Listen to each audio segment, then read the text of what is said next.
Hey guys, hope you're having a great weekend. Today's Saturday. Jackson and I went to the craft fair this morning. Today was finally the day. We've been working for this for a very long time, and today was the day. I took a little bit of video and some pictures that I will show you in a little bit.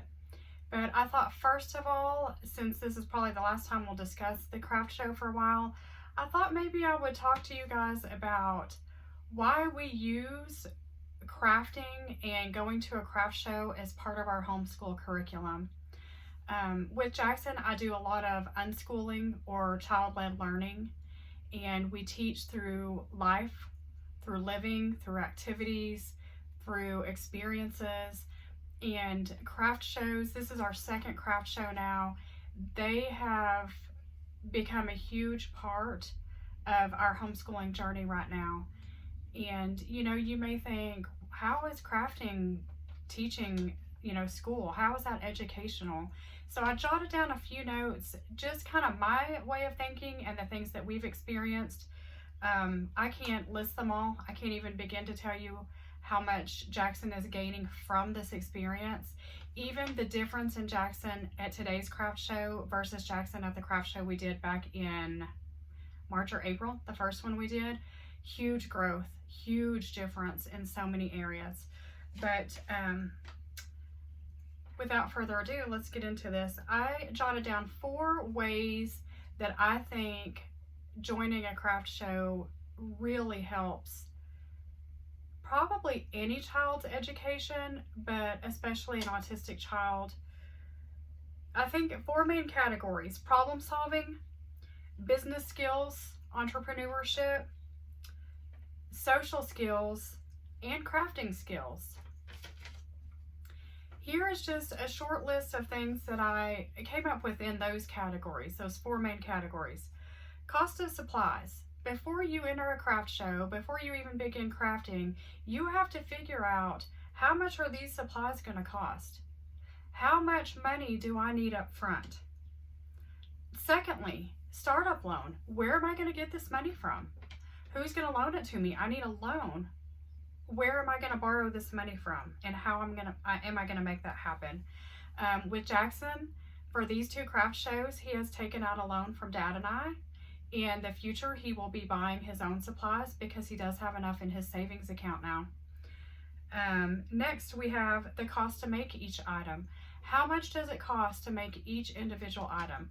When we look at crafts, when we choose a craft, when we decide what are we going to sell, we need to think about how much it costs to make each item. And with that comes, how much profit can I make from that item? How much can I sell it for? This includes research. All of these include research. Looking at other people who have made similar. How did they make it? What materials did they use? How much did they sell it for? What area do they live in? How much can I buy one for in my area? The time and effort used to make this craft. Is this a hard craft or an easy craft? Is this craft going to take me a long time or a little time? Do I have the effort, the focus, and the time to put into this craft? These are very important skills for everybody and for their entire future. Payment of an employee. How much will I pay an employee? There are things that Jackson physically can't do, and when Jackson crafts and joins a craft show, I want it to be his product. What would any entrepreneur do if they were starting up a business and there were certain things they could not do by themselves? They would pay an employee. So for Jackson, he pays me. I'm his employee. We've negotiated a price of $5 per craft show. The first craft show involved tying knots in string, and he cannot tie. So I tied the knots. That's what he paid me for. This craft show, he could not do the glue. Sensory-wise, he can't do it. And fine motor-wise, he can't do it. So he punched out the circles of paper or cut them out. He put them onto the magnets. He lined up all the magnets and the little glass pieces for me, and I did the actual gluing. So how much am I going to pay an employee? Another skill that will last him the rest of his life. Withdrawing money from the bank and putting it in the cash box. You saw a little bit of a video on that. I think the last video maybe. He went to the bank with me. He knows how to fill out a withdrawal slip now. He knows the difference of a withdrawal slip for checking versus savings. He knows my kind of a thought process of maybe how much money we're going to need to put in his cash box. And he now knows that we don't go put all this money in the cash box. We put a little bit of it and we keep some of it somewhere safe in case we need more, you know, halfway through the sale, or maybe some friends need some. Counting change at the sale. And not only counting change, but counting the price of what if somebody buys 3 different products that cost, you know, 3 different amounts. Yes, this is easy for Jackson. Yes, this is a skill that's beneath his level when we're in the, you know, the calm environment of home. But when you're out where your senses are already on overload, your anxiety is crazy, there's people everywhere, it's very busy, this is a whole nother skill to be able to still count money, and with that count the change. Okay, making change, another skill. Figuring out the total in your cash box at the end of the day. Counting up all the money that you come home with, then you pay your loan back, then you pay your employee, and then you figure out what your profit was. So you have to remember that everything in your cash box does not belong to you. And with that, you also have to put the money back in the bank that you withdrew to use for change. So none of that is profit. So understanding and learning the difference between how much money I come home with versus how much money did I actually make at the sale. Figuring profit, that's what we just talked about. Fill out and deposit your earnings. I don't put any stipulation on Jackson ever when he gets money. When he gets money, that is his money. He can do whatever he wants with it. But he also knows the importance of having a savings account. He knows his savings account is for his future. He knows that that is not money that we buy toys or games or anything with. We put money into that. We do not take money out of that. So he gets to choose. If he makes $50, he chooses how much do I want to spend, how much do I want to save. If he makes $100, he chooses. If he gets birthday money or Christmas money or any of that, it's always his choice. And I am absolutely impressed with the amount of money that Jackson saves. But I don't push it. This time, this is the only time he's made money and he actually wants to spend it all. And it's not because he wants to be greedy, or it's not because he wants to waste it. There is one particular item. This item was the whole focus for him of doing this craft show, and he made just enough money to get this item today. I don't care. It's his money. He has paid back his loan. You know, he's paid me my $5. He's done all of those things. So this is his money. But with that, he is learning how to save and how to spend and how to really think about your purchase before you just go off and blow your money and wish you had it later. Okay, some more. This was a lot of the math skills. Now we're into reading and following directions. When we make a craft, we have to figure out how to make it. We look it up, we find a recipe or a blueprint or what have you. So we have to read and we have to follow those directions. These are skills that do not come easy with a child that has difficulty with executive functioning. Jackson can read and comprehend at probably a college level. It really wouldn't surprise me. But to follow directions uses a completely different part of your brain. So going step by step and following directions is something that we're working on, and it's something that I know kids even in high school and college that still need to work on. Writing a business plan. Every time we do a craft show, Jackson writes a business plan, and I have just a simple form that he fills out, and he names his business. His is always totally awesome. It's AUSOME, like the same thing we've named our autism club. And he writes a business plan that includes all of these things about how he'll pay the loan, what product he'll make, etc., etc. He uses fine motor skills. We've talked about before that Jackson struggles with fine motor. Even though I have to do some of these tasks for him, he is still using muscles and practicing on fine motor, just doing the ones that he can do. You saw him in a video struggling even to peel the back off of a magnet, the sticker back off. He struggles with that, and he struggles with using the hole punch, and he struggles with lining things up. But this is wonderful practice. I think he made well over 100 magnets. He made more than that. I think he made, let's see, we had kits that made about 86 magnets each, and I think he used 3 kits. So he made probably around 240, 250 magnets. That's a lot of fine motor practice. And of course, that was over months that we made those. Sensory input. Everybody needs sensory input. But once again, an autistic child, they need more sensory input. They also need sometimes to practice being around sensory that makes them uncomfortable. I'm not at all a person that think you can do exposure therapy for sensory struggles. I just don't think it works. I think it's cruel. I think if you have sensory needs, that you need to be aware of those and you need to meet those. But that doesn't mean that you can't practice at your own ability, that you can't push yourself when you're ready to push yourself and put your boundaries in place when you're ready to put your boundaries in place. So he was getting some sensory input and using his sensory for these. Another one for math is we do measuring. At the last craft show, Jackson made some little PVC pipe, little shooters that you could shoot marshmallows out of or pom-poms out of. He had to measure 4 different pieces for every one of those, and he made 25 of them, I believe. That was a lot of measuring. So measuring for math, measuring quantity, measuring length, things like that. Time management. Okay, we know how many we want to make, or we know that we want to fill up the display with the magnets. How long is it going to take to make those, and how do I manage that time? How many adults do you know that still struggle with time management?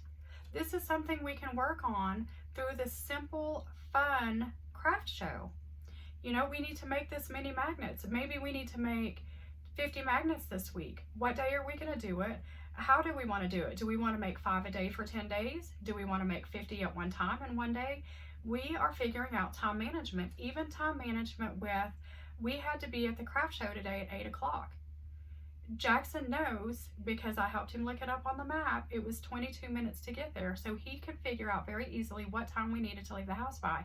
That is time management. And my 10-year-old is better at that than some adults I know. This is through learning in real life situations, not just through the craft show, but through everyday life learning. These are skills that Jackson will have that cannot be taught from a textbook. Practicing nonverbal communication skills. There's a lot involved when you sell something, when you sell a product to absolutely anybody.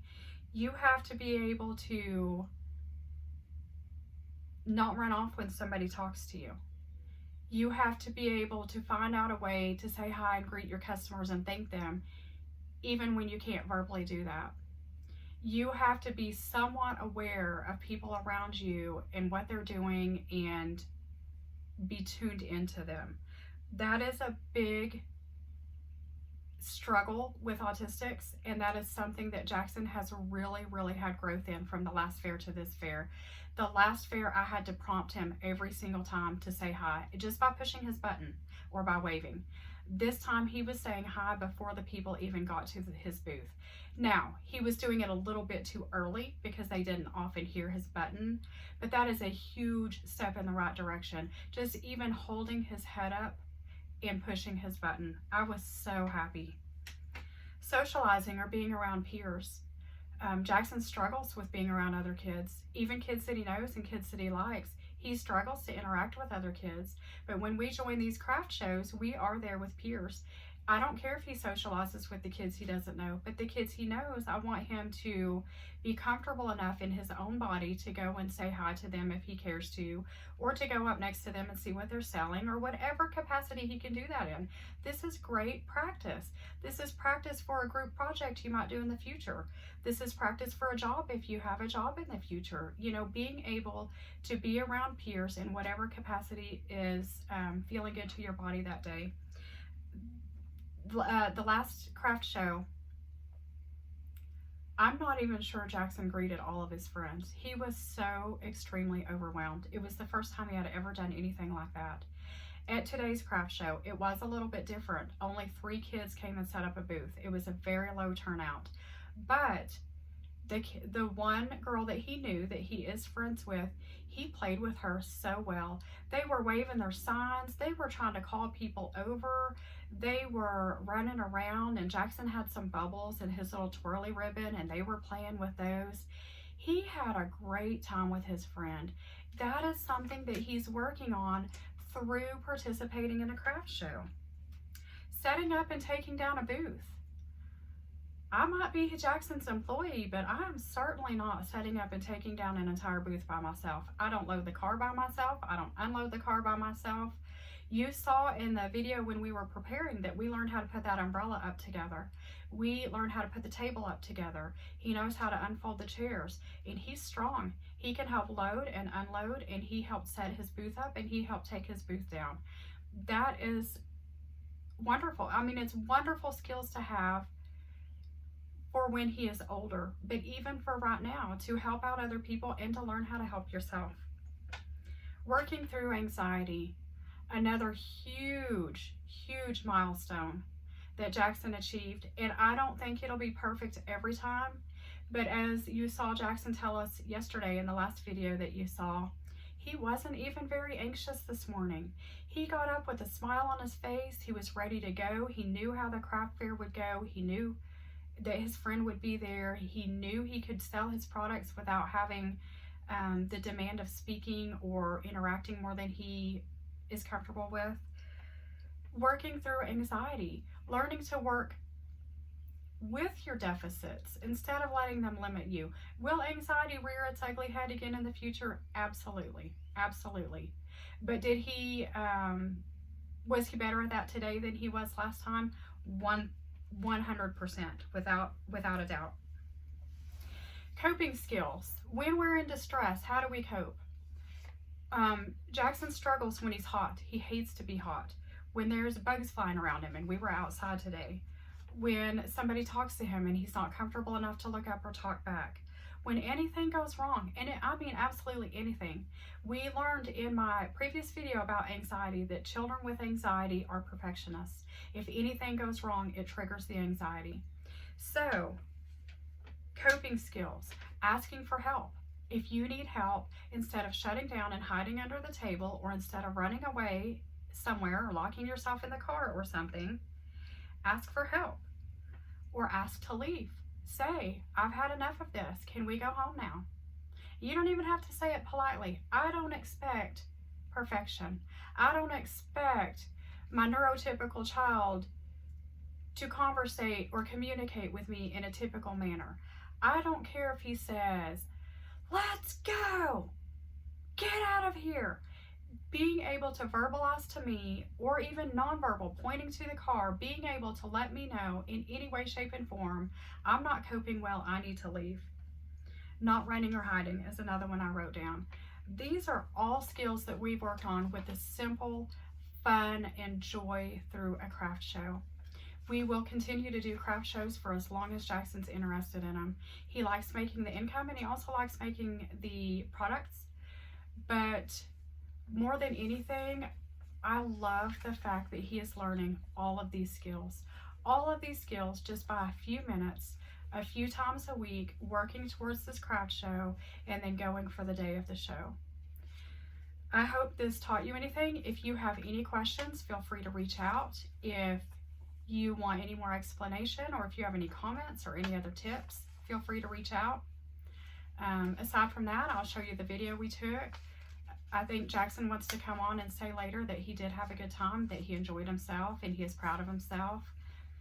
And I just want to say another thing that we got to work on today that was completely unexpected is honestly being prepared for the worst. Things aren't always going to go right. Like I said earlier, only 3 kids showed up with a booth today, and there was actually only 2 kids for a long time, and finally towards the end a 3rd kid showed up. But not only that, 3 booths would have been fine. We stayed almost 4 hours at the craft show, and I bet they had less than 10 customers. It was such a bust. That easily could have triggered a meltdown, and that very easily could have made Jackson never want to participate again. But through practice and through patience and through lots of helping him process things, He is learning that even when things don't go the way you want them to, it will be okay. He wants to do it again. He's ready to sell again. And he's not having meltdowns and upset because it was a horrible day. He knows that he had a good time. And of course, it helps that he did make some money. He did make enough money to get the item that he wants to purchase. But even aside from that, just the fact that he is coping so well, even though the day did not go the way we anticipated or planned. We honestly thought he would sell a lot of his product, and he didn't because there wasn't any customers. Everybody that came bought something. We even had some online friends that called and ordered over the phone, and we will ship them some products. But he did wonderful, and he had a good time, and I could not be more proud. So with that, I'll leave it here, and I hope you guys had a great Saturday, whatever you did. I'm realizing that my video looks really dark. I apologize for that. Hopefully it's just my phone and not actually that dark. But if it is, I'll try to make it better next time. Have a good weekend, and I will let Jackson say his little piece in a minute and put the video together, and I will get it in the queue for you guys to see. Bye. And here's Jackson. Just kidding, baby. Come on. I told him that the fair went pretty good, but a lot of people didn't turn up to shop. But that I thought you still had fun. Why don't you tell him how you think it went? It went pretty good. The only thing I hated about it was not getting many customers. What did you like about the craft show? What made it fun today?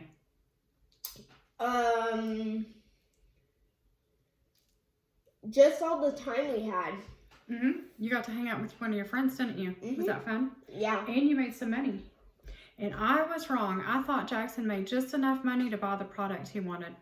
But you found one cheaper, didn't you? Way cheaper. So now you've spent about half on your item and half will go in your savings account, right? Okay. That's great. I'm so happy. Was there any negatives? You got hot. Yeah. About the last 30 minutes, it was a little too hot, wasn't it? But we were ready to wrap it up by then anyway, weren't we? Yeah. Yeah, but most of it was positive. Yeah. I think everybody liked your items, didn't they? Everybody that came by bought something. Maybe one lady didn't, but I think she only bought fudge. I think she came and bought fudge and left. Yeah. Everybody else that came by shopping brought something from your booth. And it was a good split. Some people wanted metal men. Some people... One person wanted metal men. Some people wanted your magnets.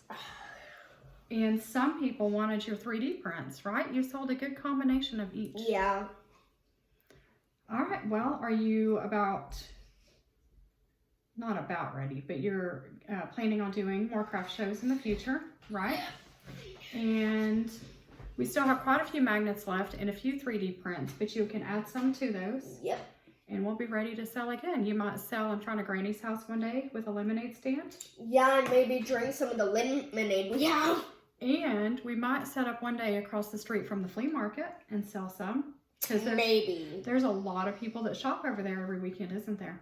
Yeah. And then in November, we have another craft show with the Totally Awesome Club. I'm very proud of you, and I think you did absolutely amazing.